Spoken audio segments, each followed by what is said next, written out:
ते 8 लोकांचा मृत्यू झालेला होता, ते पाहणी करण्यासाठी आम्ही आलेलो आहे आणि येणाऱ्या काळामध्ये काय काय आपली पार्टीची तयारी काय आहे हे सर्व जिल्ह्यामध्ये आम्ही फिरत आहे, असेसमेंट घेत आहे की कशा करायचं, काय करायचं. हे सगळे निर्णय जे असतील ते पार्टीचे जे इकडचे आमचे प्रमुख आहे तेच घेतील. पण एक ओव्हरऑल पिक्चर घेण्यासाठी मी महाराष्ट्रभर फिरत आहे, यासाठी आलेलो आहे. आता आल्यावर मी ते फॅक्टरीकडे गेलो होतो आणि याच्यापेक्षा काय वाईट असू शकतो की 8 लोकांचा जीव जे गेलेला आहे. माझा स्पष्ट आरोप आहे की महानगरपालिकाच्या भोंगळ कारभारामुळे हे सगळं झालेलं आहे. फायर ब्रिगेडचे काही SOPs असतात, स्टँडर्ड ऑपरेटिंग प्रोसिजर्स असतात की एकदा कॉल आल्यानंतर किती वेळामध्ये आपण तिथे पोचायला पाहिजे होतो. सगळं गाडीमध्ये पाणी जे आहे ते भरलेले असायला पाहिजे, हे नियम आहे. आणि सगळं जे स्टाफ आहे ते तिथेच फायर ब्रिगेड स्टेशनमध्येच राहण्याची हे एक रूल आहे. पण अनेक शहरामध्ये आपण बघतो आणि तशी तक्रार इथे पण झालेली आहे की फोन केल्यानंतर खूप उशिराने गाडी आली तर मग त्याच्यामध्ये पाणी नाही होता. आणि याच्यापेक्षा काय वाईट असू शकतो की जे लोक मेलेले आहे त्यांच्यावरच आपण गुन्हा दाखल केलेला आहे. मला सांगण्यात आलेलं आहे की MIDCमध्ये खूप सारे म्हणजे इल्लिगल कन्स्ट्रक्शन्स आणि इल्लिगल जे बिझनेसेस फ्लरिश होत आहे. तर बहुतेक महानगरपालिकेच्या अधिकाऱ्यांना हफ्ता मिळत असेल म्हणून ते त्यांच्यावर कारवाई करत नाही आहे किंवा वाट बघत आहे की अजून काही लोक मेले तर मेल्यानंतर त्यांच्यावर आपण FIR रजिस्टर करू, मग काहीही होणार नाही. तर मी जिल्हा प्रशासन असू द्या किंवा पोलीस डिपार्टमेंट किंवा महानगरपालिका, माझी मागणी या शहरवासियांच्या वतीने हे आहे की आपण जे अधिकारी जे कर्मचारी त्यांनी निष्काळजीपणा दाखवले, ज्याच्यामुळे 8 लोकांचा आणि त्याच्यामध्ये खूप लहानसा एक छोटासा मुलगा, त्याची फोटो बघून म्हटलं कुणालाही हे वाईट वाटणार की असा प्रयत्न केले असते तर नक्की मला असं वाटतं की टाईमली हेल्प मिळाली असती तर बहुतेक त्यांचा जीव वाचला असता.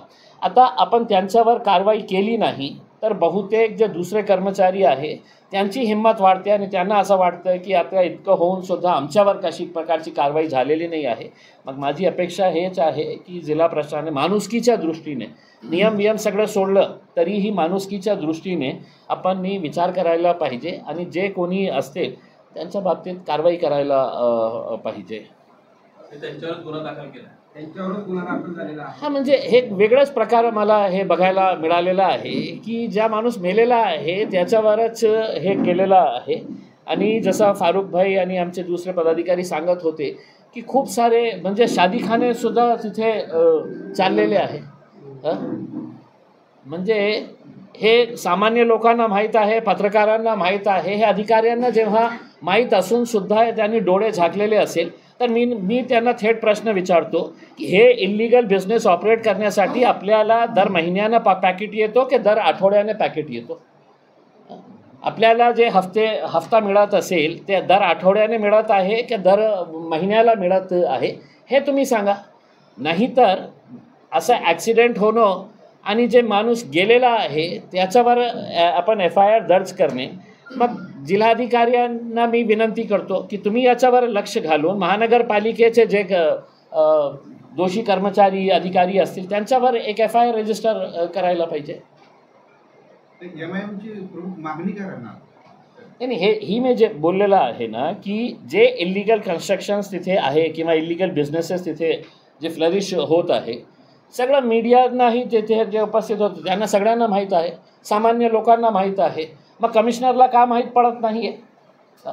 याचा अर्थ एकच आहे ना की काहीतरी साठगाठ तुम्ही घेत नसेल कमिशनर साहेब, मग तुमच्या खालचे अधिकारी काहीतरी साठालोटा करत असेल त्यांच्यासोबत. तर हे सगळ्यांवर आपण नियंत्रण आणा. महानगरपालिकेच्या फायर ब्रिगेड डिपार्टमेंट जे आहे, मला असं सांगण्यात आले 8 गाड्या आहे, 7 आहे, त्याच्यापैकी 3 काम करणारे नाही आहे. म्हणजे आपण काय होतं की जेव्हा प्लेनचं ॲक्सिडेंट होतं मग सगळे एअरपोर्टची सिक्युरिटी रिव्ह्यू करण्यात येते. एका फायर ब्रिगेडचा इन्सिडेंट होतो त्याच्यामध्ये 8 लोक, मग त्याच्यानंतर सगळ्यांना कळते अरे आपल्याकडे 7 फायर ब्रिगेड होते, त्याच्यामागे 3 तर कामच करत नाही आहे, ते उभे आहे. तर असं न करता म्हणजे आपण प्रिकॉशनरी मेजर्स असं एमर्जन्सीचे सिच्युएशन जे आहे त्याच्यासाठी हाताळण्यासाठी आपण केलं असते तर बहुतेक मला असं वाटतं हे जीव वाचलं असतं. मला असं वाटतं की हे एक क्रिमिनल मर्डरसारखा एक आहे आणि हे मर्डर जे आहे ते करण्यामध्ये महानगरपालिकाची जे कर्मचारी आहे, फायर ब्रिगेड डिपार्टमेंटचे जे लोक आहे त्यांच्यावर मनुष्यवधाचा गुन्हा रजिस्टर व्हायला पाहिजे. सर, आपण 2 मेळावे देखील आज घेत आहेत महापालिकेच्या अनुषंगाने, याची काही तयारीची पायाभरणी सुरू आहे का? भूमिका कशी असणार आहे महापालिकेची? नाही, महानगरपालिकेचं बघा, आमच्याकडे असं नाही आहे की काही फॅमिली रूल आहे. आमचे जे जिल्ह्याचे प्रमुख असते ते आमचे प्रमुख आहे. आता फारुख शाब्दी साहेब इकडचे आहे, आमचे अतिक सर जे आहे ते गोवंडीचे आहे, ते आम्हाला प्रस्ताव देतील आणि त्या अनुषंगाने एक गोष्ट मात्र नक्की आहे, जसं मी ऑलरेडी घोषणा केलेली आहे, पूर्ण ताकदीने आम्ही महानगरपालिका, नगरपालिका, जिल्हा परिषद, पंचायत समितीचे इलेक्शन्स आम्ही लढणार आहे. कारण आता 10-12 वर्षामध्ये MIM खूप वाढलेली आहे. लोकांनी आमच्या कामाच्या बाबतीत आम्ही कशा प्रकारे काम करतो हे बघितलेले आहे. आणि 10-12 वर्षापूर्वी ज्या प्रकारे लोक आम्हाला आमच्यावर बोट दाखवायचे, हे जातीवादी पार्टी आहे आणि हे कम्युनल पार्टी आहे, तर हे सगळं पुसलेलं आहे. आम्ही 10-12 वर्षामध्ये जे लोकांनी काम केलेले आहे, आज मला वाटत नाही आहे की सोलापूरमध्ये कोणी फारुख शाब्दीला एक कम्युनल लीडर म्हणून बघत आहे.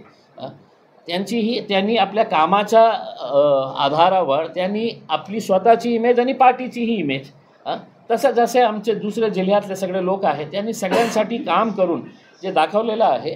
आता आल्यावर यांची ही इच्छा होती की 1-2 पब्लिक मीटिंग्स करायची होती, तर आम्ही म्हटलं की ठीक आहे, पब्लिक मीटिंग्सही करू. ज्यावेळेस निवडणुका होतात त्यावेळेस आपल्या युतीच्या चर्चा होतात, त्या आधी वंचित बहुजन आघाडीचं सोबत होतात, नंतर मागच्या वेळेस आपण महाविकास आघाडीला देखील प्रस्ताव दिला होता सोबत करूया. आता हे महापालिकेच्या बघा, महाविकास आघाडीला मी हे जाणून की कुठल्याही प्रकारची युती होणार नाही, मी या कारणाने दिलं होतं की जेव्हा त्यांचा पराभव होतं ते आमच्यावर बोट दाखवतात की आमच्यामुळे त्यांचा पराभव झाला. मी म्हटलं होतं की नाही, मग आपण सोबत लढू ना, तर आम्ही तुमच्यासोबत यायला तयार आहे. मग ते इतक्या गोचीमध्ये आले होते की अरे आता उत्तर काय द्यायचं. त्यांचा आरोप हेच असायचे ना की भाई MIM म्हणजे भारतीय जनता पार्टीला त्याचा फायदा मिळतं. मग आम्ही तयार आहे. त्यावेळी आम्ही सांगितलं होतं, आम्हाला माहीत होतं की ते कुठल्याही परिस्थितीमध्ये आम्हाला घेणार नाही. ते आमचा वापर कशासाठी करणार की जेव्हा त्यांचा पराभव होतो तर कुठेतरी आपल्याला फोडायचं आहे, तर ते फोडण्यासाठी आम्हाला त्यांना असं वाटत होतं की आम्ही सॉफ्ट पंचिंग बॅग आहे. तुम्ही जिथे फेलियर झाला तर कुणामुळे MIM मुळे. तर त्या अनुषंगाने मी हे दिलं होतं. आतापर्यंत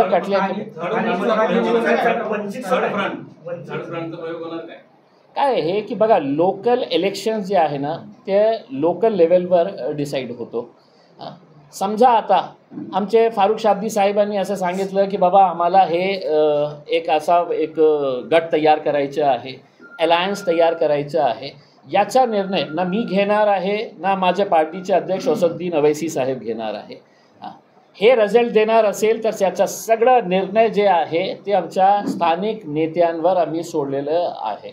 त्यांना असं वाटत असेल की नाही हे चांगलं एक पर्याय होऊ शकतं तर नक्की ते करतील. फक्त आमची अपेक्षा हे राहणार आहे की जेव्हा तुम्ही जे काही निर्णय घेले, आम्ही त्यांच्याकडून अपेक्षा काय करणार आहे तर फक्त नतीजा रिझल्ट काय ते देणार आहे. त्या अनुषंगाने आम्ही त्यांच्यावर फक्त एका मतदारसंघापुरतं लक्ष देते, बाकीच्या मतदारसंघात लक्ष देणार नाही.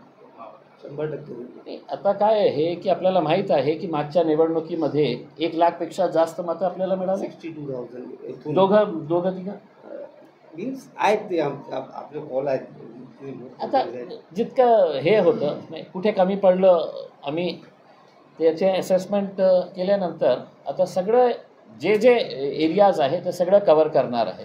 आणि आमची तर अपेक्षा हे आहे की जे नॉन मुस्लिम जे लोक आहे त्यांनीही आता MIMला वेगळ्या नजरेतून बघण्याची वेळ आलेली आहे. ज्या असदुद्दीन अवैसीच्या बाबतीत आपण एका जातीवादी नेता म्हणून आपल्या लोकांमध्ये त्याच्यामध्ये मीडियाचाही खूप मोठा रोल होता की त्यांची इमेज तयार करण्या. आता ते माणूस आम्हाला अभिमान आहे की भारताचं नेतृत्व करण्यासाठी ते अरब देशामध्ये जाऊन भारताचं नेतृत्व त्याने एक आपल्या जातीच्या आधारावर नाही, त्याने एक प्रामाणिक भारतीय म्हणून ते गेलं होतं. आणि आपल्या सगळ्यांना याचा अभिमान वाटायला पाहिजे की जेव्हा आपल्या देशावर एक गंभीर परिस्थिती आली होती तर सर्वात ताकदीने बोलणारा कोणी नेता या देशामध्ये होता तर ते असदुद्दीन अवैसी साहेब होते.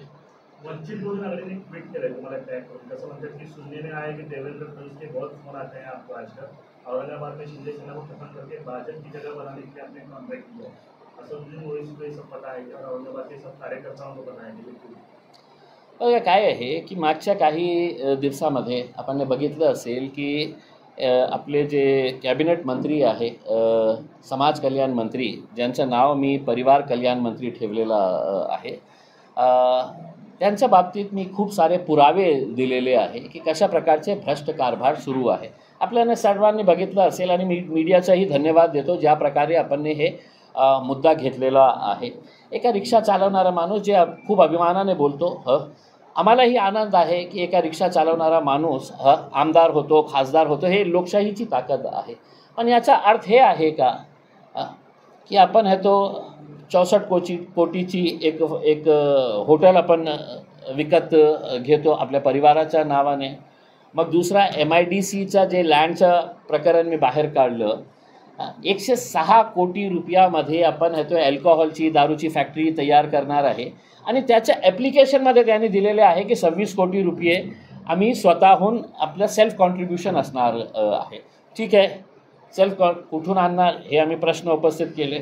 मग MIDCला आम्ही प्रश्न उपस्थित केले की 60 असे एंटरप्रिन्युअर्स आणि छोटे छोटे इंडस्ट्रियलिस्ट होते की जे आज भाड्याने जागा घेऊन शेंद्रा इंडस्ट्रियल एरियामध्ये ते काम करत आहे. आपली छोटी छोटी इंडस्ट्रीज एंटरप्रिन्युअरशिप ते करत आहे. आणि ते 60चे 60 जे आहे ते शुद्ध मराठी महाराष्ट्रीयन लोक आहे. मग आपण मंत्री साहेबांनाच्या विटच्या प्रकरणामध्ये त्यांचं उत्तर ऐकलं असेल, काय मराठी महाराष्ट्रीयन लोकांनी कारोबार करायचं का नाही? करा, पण अशा प्रकारचे धंदे नको करा. की ते 60 लोकांनी MIDCला पत्र लिहिले होते की आम्हाला जागा द्या, आम्ही ते जागा विकत घ्यायला तयार आहे, आम्ही अनेक वर्षापासून भाड्याची जागा घेऊन आपण कारोबार हे करत आहे, इंडस्ट्री चालवत आहे. मग सगळे नियम डावलून सगळे नियमांची मतलब ऐशी तैसी करून MIDC ते डिरिझर्व करतो आणि डिरिझर्व केल्यानंतर हे प्लॉट त्यांना विना ऑप्शन आपण बघितलं असेल की मी MIDC ऑफिसला गेलो होतो तर त्यांचीच पुस्तिका सोबत घेऊन गेलो होतो आणि त्यांनाच विचारलं की 1 नंबर रूल तुमच्या MIDCचा ईज ऑफ डुईंग बिझनेसमध्ये काय आहे. तर हे आहे की कोणताही प्लॉट आपल्याला कुणाला द्यायचं असेल 20% शिल्लक राहिलेले प्लॉट्सपैकी तर त्याचं ऑप्शन करावं लागतं. मग ऑप्शन मॅडम का नाही केलं तर गप्प. मॅडम न्यूजपेपरमध्ये ॲड द्यावा लागतं, हे तुमचा नियम सांगतो की न्यूजपेपरमध्ये ॲड द्यावं लागतं की हे प्लॉट आम्ही विकायला काढलेले आहे. दिलं का तर अधिकारी साहेब गप्प, मौन. याचा अर्थ हे आहे की तुम्ही कुठेतरी आपला एक पॉवरचा सत्तेचा दुरुपयोग करत आहे. मग त्याच्यानंतर 5.5 कोटी रुपयाची हे प्रॉपर्टी, 1.5 कोटीची ती प्रॉपर्टी, मग त्र्यंबकेश्वर नाशिकला आपला रिसॉर्ट तयार होत आहे, शाजापूरला आपली हॉटेलचं काम सुरू आहे. हे खोके किती आपल्याकडे आता राहिलेले आहे? हे सगळं खोक्याचे पैसे असेल ना उसमें की कोट्यवधी रुपयेमध्ये तुम्ही हे सगळं प्रॉपर्टी इकट्ठा करत आहे. तर हे जेव्हा मी मुद्दा उपस्थित केला तर इनिशियली मला थांबवण्यासाठी त्यांनी काय केलं की काही गुंड लोकांना माझ्याकडे पाठवण्याचं हे केलं की इम्तियाजलीच्या घरावर जाऊन आम्ही शेण फेकणार करके. मी म्हटलं तुमची माझी तयारी आहे, तुम्ही चर्चा करायला येत असेल तर माझी तयारी आहे की मी चर्चा करतो, तुम्हाला जे डॉक्युमेंट्स पाहिजे मी देतो. पण अशा प्रकारचे शेण फेन हे तुम्ही आणणार तर मी काही गप्प बसणार नाही आहे. तुम्हाला जसं उत्तर पाहिजे तसं उत्तर मी देऊन अशा प्रकारच्या तुम्ही भाषा वापरले. तर दुसरा म्हणजे मग त्यांनी काय केलं, काल त्यांनी सगळ्या पोलीस स्टेशन्सला पर्सनली फोन केले. पालकमंत्र्यांनी पोलीस कमिशनरांना फोन केला की त्यांनी एका शब्दाचा वापर केलेला आहे आणि त्याच्यामुळे एका समाजाच्या भावना दुखावलेल्या आहे, तर तुम्ही FIR रजिस्टर करा. तर अनेक पोलीस अधिकारी मला फोन केले की साहेब आता आम्ही काय करू, ते आम्हाला धमकी देत आहे की तुझ्या ट्रान्सफर करून टाकेल, आत्ताच्या आत्ता तू FIR रजिस्टर कर. आणि त्याच्या दबावाखाली येऊन त्यांनी FIR माझ्या विरोधात रजिस्टर केलं. मी अधिकाऱ्यांना सांगितलं की बाबा ठीक आहे, ते सरकार आहे त्यांची, तुम्ही कशाला त्रास घेतात, तुम्हाला जे करायचे आहे तुम्ही करा. मग त्यांनी FIR रजिस्टर केली. त्यांना माहीतच नाही होतं की जे डॉक्युमेंट संजय शिरसाट साहेबांचा जे डॉक्युमेंट आहे की ज्याच्यावर त्यांनी वर्ग 2ची आमच्या SC समाजातले गोरगरीब लोकांची जमीन त्यांनी कलेक्टरला हाताशी धरून कशा प्रकारे आपल्या मुलांच्या नावावर ट्रान्सफर केली, त्या डॉक्युमेंटवर काय लिहिलेलं आहे तर ते शब्द आहे. आता त्यांच्या डॉक्युमेंट मी आज दाखवले. मग हे सगळे जे पोलीस स्टेशनाच्या समोर जाऊन इम्तियाज जलील मुर्दाबाद, इम्तियाज जलील मुर्दाबाद हे जे बोलत होते, आता त्यांना वाटलं की अरे बापरे आपण तर फसलं. महाराष्ट्र राज्याच्या सरकारच्या डॉक्युमेंटवर हे लिहिलेलं आहे. आता ते डॉक्युमेंट माझ्याकडे घेण्यासाठी खूप सारे ते समाजाचे लोक माझ्याकडे आले, द्या ना जावा आम्हाला पेपर द्या, आम्ही आता निवेदन देणार आहे डिव्हिजनल कमिशनरला, कलेक्टरला, पोलीस कमिशनरला. हे सगळं फक्त या कारणाने होत आहे की मला कुठेतरी गप्प बसवण्यासाठी. आणि हे जे लोक आता ट्रोल करू लागले की देवेंद्र फडणवीस फोन करत आहे, इम्तियाज जलीलला दररोज फोन करत आहे, तर मी उत्तर देताना आज मीडियाला हे सांगितलं की देवेंद्र फडणवीस नाही, मला डोनाल्ड ट्रम्पचे फोन येऊ लागले. डोनाल्ड ट्रम्प, नरेंद्र मोदी साहेबांनी सुद्धा मला फोन केलं आणि त्यांनी काय म्हटलं मला कि इम्तियाज़ जी, मेरे पार्टी के जितने भी विधायक हैं, आमदार हैं, उनके ऊपर मुझे विश्वास नहीं है, आप ये मुद्दा उठाइए. मग देवेंद्र फडणवीस साहेबांनी फोन केला की माझ्या पार्टीचे जे आमदार त्या शहरामध्ये आहे त्यांच्याही अशा प्रकारचा भोंगळ कारभार सुरू आहे, म्हणून ते गप्प बसलेले आहे. म्हणून डोनाल्ड ट्रम्पचा फोन दररोज येतो मला, मोदी साहेब फोन करतात आणि देवेंद्र फडणवीस साहेब फोन करतात. नेमका हाच विषय की काही दिवसांपूर्वी एक इंटरव्ह्यूमध्ये असं म्हणलं की दूध किसने जलाया. आता काय आहे, मी त्याच्या बाबतीत खूप बोललेला आहे. आता काय आहे की त्यांचे जे खालचे जे आहे ना, त्यांना असं वाटतं की मी कुठल्याही प्रकारचं उत्तर द्यायचेच नाही याच्या बाबतीत. बोललो का ते सगळं ट्रोल करायला सुरुवात करतात. माझ्यासाठी तो विषय संपलेला आहे, म्हणून त्याच्या बाबतीत मी जास्त राहुल गांधींनी एक लेख केला होता निवडणूक आयोगाविषयी, त्याबद्दल आपलं काय मत आहे? त्यानंतर मी सहमत आहे. कारण आपण महाराष्ट्रातले काही इलेक्शनचे रिझल्ट्स बघितलं. माझा स्वतःचं उदाहरण देतो. मी सेकंड लास्ट फेरी तक मी लीड करत होता. 56,000 पर्यंत माझी लीड होती. ते लास्टच्या राऊंडमध्ये संपली 2,000ने. तुम्ही दुसरे अजून किती कॅन्डिडेट्स आहे की ज्यांचा रिझल्ट कशा प्रकारे चेंज करण्यात आला. एक मनसेचं कॅन्डिडेट होतं, त्याच्या स्वतःच्या परिवारातले मतं मिळाले नाही, 0 आहे त्याचे. म्हणजे परिवारातले कमी से कम उसकी बीवी तो देंगी ना, तो बीवी ने भी नहीं दिए, बच्चों ने भी नहीं दिए, माँ ने भी नहीं दी, 0 मतं. तर हे सगळं नाही आहे का. माझी अपेक्षा हे आहे की लोकशाहीमध्ये लोकांना जे पाहिजे, नरेंद्र मोदी साहेबांनी एकदा स्पष्ट करून सगळ्यांना गप्प बसायला पाहिजे कि ठीक है, आप लोगों को चाहिए ना बैलेट पेपर के ऊपर, हम इलेक्शन आप बैलेट पेपर के ज़रिए कराएंगे. तुम्ही कशाला इतकं वर्ष का EVM मशीन होती का. मग माझ्या मनात ही शंका आहे, यांच्या मनात ही शंका आहे आणि आपल्या मनात ही शंका आहे की कुठेतरी झोल होत आहे. म्हणून एकदा स्पष्ट करून टाका ना, आम्ही पुन्हा बॅलेटमध्ये, मग आपल्याला बघायला मिळेल की त्यांची सत्ता कुठे जाते. मग माध्यमांना बोलताना वारंवार घाबरतात, माध्यमांना बोलताना त्यांची भाषा बदलली आहे, ते घाबरलेत का कोण? संजय शिरसाट. प्रामाणिकपणे इन्क्वायरी झाली तर जेलमध्ये असतील, प्रामाणिकपणे. आणि मी काय केलेलं आहे, त्यांना असं वाटतं की मी फक्त त्यांना टार्गेट करत आहे.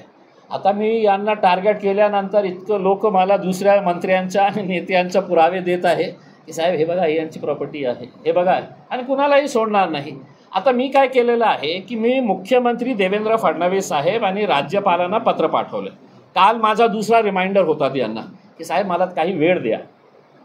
आपण इतकं मोठं भाषणं करताना की आम्ही भ्रष्टाचार मुक्त महाराष्ट्र करू करके, तर मी ते भ्रष्टाचाराचा तुम्हाला पुरा एन्सायक्लोपीडिया आहे तुमच्या हातात मी देतो. मी अंबादास दानवे जे विरोधी पक्ष नेते आहे विधान परिषदचे त्यांना दिलेलं आहे. अपेक्षा हे केली की कमीत कमी ते विधान परिषदेमध्ये विधानसभामध्ये ते उचलतील करके. मुख्यमंत्री मला टाईम का देत नाही, राज्यपाल का टाईम देत नाही आहे.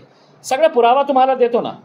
आणि मग मी काय केलं आणि समजा त्यांनी नाही दिलं तर मुख्यमंत्र्याचे जे भाषणं भ्रष्टाचारच्या संबंधित आहे ते सगळं काढलेलं आहे. आता मुंबईमध्ये जाऊन किंवा महाराष्ट्रामध्ये जिथे जिथे आमची सभा होणार तर ते येणार आपल्या प्रचारासाठी. मग तेच भाषण करणार की आम्ही किती स्वच्छ कारभार चालवत आहे. ते त्यांचे भाषण मी त्यांना ऐकवणार आहे. आणि त्यांचं भाषण म्हणजे कुठल्या प्रकारचं भाषण, अजितदादाचा, अशोक चव्हाणच्या बाबतीत आहे, विखे पाटलांच्या बाबतीत आहे, हे दुसरे जे मंत्री राणे साहेब, हे सगळ्यांच्या बाबतीत त्यांनी काय काय बोलले होते. मी नाही बोललं. ते काय बोलले होते ते पुन्हा आठवण करून देण्यासाठी त्याचे रील्स तयार करून पूर्ण महाराष्ट्रामध्ये जिथे त्यांची सभा होईल दुसऱ्या दिवशी आम्ही तिथे ते स्क्रीनवर दाखवणार आहे. भ्रष्ट पुरावे घेऊन जाणार म्हणताय, राजीनाम्याची मागणी असणार आहे का? अरे कोण करणार? वरपासून तर खालपर्यंत सगळे खाणारे बसलेले आहे. नाही तर काय मुख्यमंत्र्यांना हे काही मीडियामध्ये दिसलं नाही का की संजय शिरसाटचा. माझी तर प्रामाणिक अपेक्षा हे होती की जेव्हा विट्सचं प्रकरण घडलं होता त्याच दिवशी त्यांनी एक हाय लेवल इन्क्वायरी लावायला पाहिजे होतं की कलेक्टर ऑफिसच्या लोकांनी कशा या मंत्र्यांना खुश करण्यासाठी किंवा ते प्रॉपर्टी देण्यासाठी कशा प्रकारचे लॉचं सगळं हे करून त्यांना मदत केली होती. एक सेकंड. आता तुम्ही सांगताना सांगितलं की भ्रष्टाचाराचे अनेक मंत्र्यांचे पुरावे आले. आता पुढचा टार्गेट कोण असणार? सीएम असणार तर कोण असणार? नाही मी काय आहे की मी आता माझ्या जिल्ह्यामध्ये त्या कमी आहे का अनेक मंत्र्यांची मुलं आहे ना माझ्या मराठवाड्यात नहीं मी देतो ना. ते सरप्राईज काहीतरी सरप्राईज ठेवायला पाहिजे ना. मैं अभी से बोल डालूंगा तो पूरे कागजात. आता मी तुम्हाला सांगतो की एक संजय शिरसाटला तुम्ही उठल्यावर TV चॅनलवर कोण 2 संजय तुम्ही बघतो दररोज सकाळी. 2 संजय आहे. उठल्यावर तेच तोंड आपल्याला बघायला मिळतं. संजय राऊत, संजय शिरसाट. आता संजय शिरसाट जे जगाच्या सर्व मुद्द्यावर बोलतो ते सीरिया, पॅलेस्टीन आणि इस्रायलचं काय चाललेलं आहे, डोनाल्ड ट्रम्प, इलॉन मस्क कशाला भांडत आहे, काय चाललेलं आहे, ते सगळं मुद्द्यावर बोलणारा माणूस ते म्हणतो की मी 8 दिवसानंतर बोलणार. मग 8 दिवसात कशासाठी की 8 दिवसामध्ये त्यांनी मोठे चार्टर्ड अकाउंटंट्सला घरी बसवले की बाबा हे माझं अकाउंट, हे माझ्या मुलाचं अकाउंट, हे माझ्या दुसऱ्या मुलाचं अकाउंट, हे माझ्या बायकोचं. आता अकाउंटमध्ये तर काही दिसत नाही. बायकोच्या अकाउंटवर 25 लाख रुपये वर्षाची उत्पन्न आहे. कर्ज किती आहे बँकांनी दिलेली आणि प्रायव्हेट फंडांनी 12.5 कोटी रुपये. 12.5 कोटी रुपये 25 लाख वर्षाची ज्याची उत्पन्न आहे. तर कोण दिलेले आहे, कोणत्या डॉक्युमेंटच्या आधारावर हे केलेले आहे. MIDCच्या लँड घेताना एक मोठ्या बिल्डरचे सगळे डॉक्युमेंट्स दाखवण्यात आले. लँड मिळाली ते बिल्डरला हाकलून दिले. तर हे जे सगळं प्रकरण आहे ना खूप गंभीर आहे. मला माहीत नाही आहे की याच्या बाबतीत हे काय करणार आहे. मी एन्फोर्समेंट डायरेक्टोरेटला, CBIला सगळ्यांना पाठवणार. त्याच्यानंतर वेळ आली तर मी कोर्टात जाणार होतो. पण मी आता जाणार या कारणाने नाही आहे की कारण त्यांनी काल मीडियाला सांगितलं की मी इम्तियाज जलीलला नोटीस पाठवणार. मी रिक्वेस्ट करतो त्यांना की 38 तासामध्ये पाठवा मला. खूप मी वाट बघत आहे आपली की लवकरात लवकर पाठवा मला नोटीस, तर आपण कोर्टामध्ये भेटू. गाझामध्ये जो नरसंहार चालू आहे त्याच्या विरोधात आज UN मध्ये एक शस्त्रसंधी करार झाला. त्या करारामध्ये भारतानं तटस्थ राहण्याची भूमिका घेतली. देश तटस्थ राहिले तर भारताने देखील त्या सगळ्या नरसंहाराच्या बाबतीत शस्त्रसंधी जी व्हायची तटस्थ भूमिका घेतली. आपण कशा पद्धतीने नाही काय हे की जे गाझामध्ये फलस्तीनमध्ये मागच्या अनेक वर्षामध्ये लाखोंच्या संख्येने आपण विचार करू शकत नाही की आज फलस्तीनमध्ये कशा प्रकारे नरसंहार सुरू आहे. आणि भारत म्हणजे खूप प्रमुख मोठा देश आहे आणि नॉन व्हायलन्स जगाला कोणी सांगितलं असेल नॉन व्हायलन्स ॲजिटेशन काय असतं तर या देशाला नाही जगाला महात्मा गांधींनी दाखवले होते. आणि त्या देश जेव्हा अशा प्रकारचे जगात कुठेही हिंसा होत असेल आणि तटस्थ भूमिका घेत असेल तर किती आपण प्रवास केलेला आहे नॉन व्हायलन्सपासून व्हायलन्सला प्रमोट करण्यासाठी निर्णय घेणारा सरकार आज आपण या देशामध्ये बघत आहे. शनी मंदिरातून 168 कर्मचाऱ्यांना काढले त्यातले 114 आहेत ती मुसलमान समाजाचे होते. शिस्तभंगाची कारवाई म्हणून ते काढण्यात आले. कसे बघतात? काय आहे की आता महाराष्ट्रामध्ये एक आपली संस्कृती होती. आपण सर्व लोक सगळं सण जे आहे ते कशा प्रकारे साजरे करायचे आपल्यालाही माहीत आहे. आपका बचपना और मेरा बचपना भी जो गुज़रा है हमको पता नहीं था कि ईद में हमारे सभी हिंदू भाई आते थे, दिवाली में हम भी जाते थे फराळ खाने के लिए उसमें. पण आज एक असा प्रकारचा वातावरण तयार करण्यात आलेला आहे की म्हणजे हिंदूच सण साजरी करणार आहे, मुसलमान म्हणजे मुस्लिमांचंच हे आहे. सण आला की आपल्याकडे नाही का पोलिसांचा ताण वाढू लागला की बाबा हे सण आता शांतिपूर्ण तरीके से. आणि हे जे आपलं आपण जे म्हटलेले आहे शनी शिंगणापूरच्या बाबतीत बघा या देशाची संस्कृती होती आणि अनेक ऐसे मंदिरं आहे कि जहाँ पर मंदिर किसी भगवान की है लेकिन फूल की दुकान जो है वो किसी मुसलमान की है. नारियल कोई और बेच रहा है, अगरबत्ती कोई और बेच रहा है, लेकिन ये सब मिल के जाते थे तो उस भगवान की पूजा के सामने है तो ये सब सामान. लेकिन आज माहोलच तसा तयार करण्यात आलेला आहे. आणि समजा मी त्याचा विरोध केला ना तर ते फौरन मला नाही का देशविरोधी तू कशाला बोलतो, तू आमच्या मंदिराबाबतीत कशाला बोलतो, आम्ही घेतलेला निर्णय आहे आमच्या भगवानच्या बाबतीत तू कशाला बोलतो, अशा प्रकारचे कमेंट्स करणारे जे बिनडोक आहे ज्यांना काही काम राहिलेलं नाही आहे असे अनेक लोक आपल्याला बघायला मिळतात. सर गेल्या अनेक दिवसांपासून बच्चू कडूंचं अनंत्य उपोषण सुरू होतं आणि जवळपास कार्यकर्ते आक्रमक आज त्यांनी उपोषण सोडलेलं आहे. अशा पद्धतीने सरकारने त्याला 15 वर्षाचा अल्टिमेटम दिलेला आहे समिती गठीत करण्याचा आणि जे नाही हे फालतू अतुल सावे असं म्हणतात त्याने आश्वासन दिलं होतं कर्जमाफी. नाही हे फालतू धंदे आहे. जेव्हा सरकार समिती तयार करतो याचा अर्थ हे होतो की त्यांना काही निर्णय घ्यायचा नाही आहे. म्हणजे एक आहे ना कमिटी पे कमिटी. मग हे कमिटी काही वर्ष लावणार, काही महिने लावणार आणि त्याला स्टडी करण्यासाठी त्याच्या बाबतीत निर्णय घेण्यासाठी दुसरी कमिटी तयार करण्यात येतं.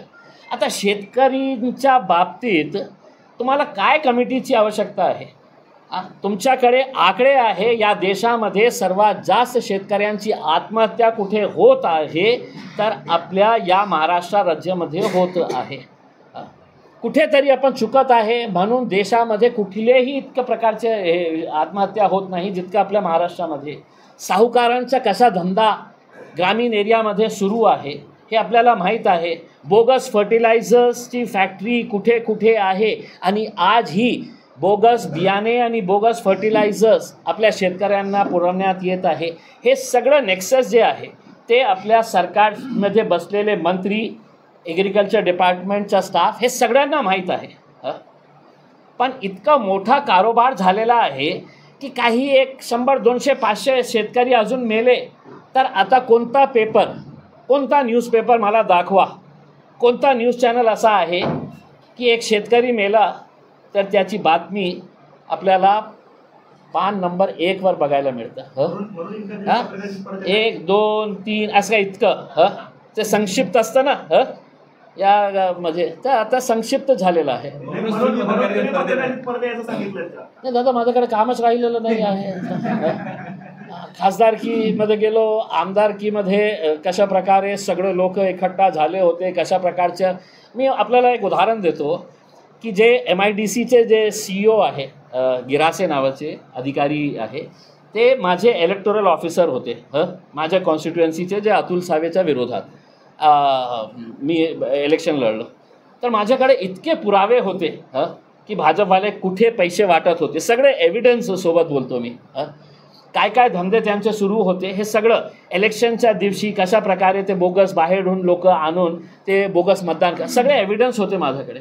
आता मी सगळं तक्रार तयार करून मी कुणाला दिलं तर तेच गिरासे साहेबांना दिले, कारण ते आमचे रिटर्निंग ऑफिसर होते.